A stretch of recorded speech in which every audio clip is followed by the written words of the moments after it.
Something I quickly realized after becoming a content creator full-time is when you tell people, they kind of don't take you very seriously, or they like assume you're not a hard worker. I don't know, you get the vibes.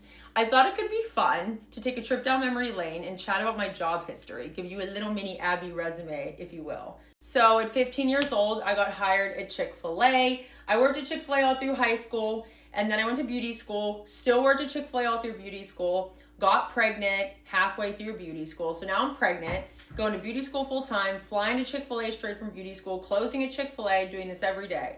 Pass my state boards pregnant, graduate beauty school pregnant, get my first salon job pregnant. Now I'm working in a hair salon and at Chick-fil-A pregnant. I have my baby and I decided to only go back to the salon because I wanted to focus on my career. And then girl, my life turned into a full-on slip and slide. I split from my ex, extreme postpartum depression, moved back in with my mom and dad, and was prescribed benzos, girl. No good. Eventually ended up going to rehab. So I fly to the West Coast to go to treatment. I got a job as a manager at Chick-fil-A in Orange County, but not for very long because soon after that, I was offered a job working in treatment as the head of a detox center.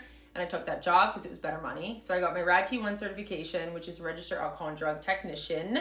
And then I eventually moved back home because the goal was to get home to my daughter. Was still struggling to stay sober, but needed a job. So at this point, I got a job as a caregiver to mentally challenged, disabled. I'm sorry if those are not the preferred terms.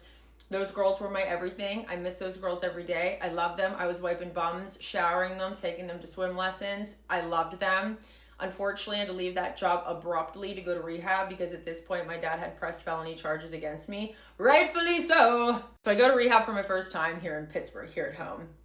I get out of rehab, move into a sober living because I got nowhere else to live. I got to be able to afford rent at the sober living. So I go downtown, get on the bus, walk into a sports bar, get a job as a server. This is when I met Mason. A little while later, I would start bartending, notice they were making more money. And this is really when I was able to establish being able to provide for myself and my daughter thanks to bartending. Did this for many, many years throughout my sobriety. The biggest thing I was lacking that I wanted from social media, what I had my eyes on, was the freedom. Because here's the deal, babe. I'm already a co-parenting mom. I don't see my kid half the time. Don't do the math. I refuse. I will crash out. God forbid I miss any more time with that little girl from my job. When I tell you in every sliver or crack or crevice of time that I had outside of bartending and any other life responsibilities, girl, I was filming content. I did this for 2 years, consistently posting content while making zip zero, not a dime from it. Finally, the hard work and patience paid off. Over 2 years in, still was nervous, so I slowly dropped down one bar shift at a time until I was full-time social media. There's so many more details and such a bigger story to this. So if you want a long form video, I'm happy to do it. But this is the speed round version of my resume, girl.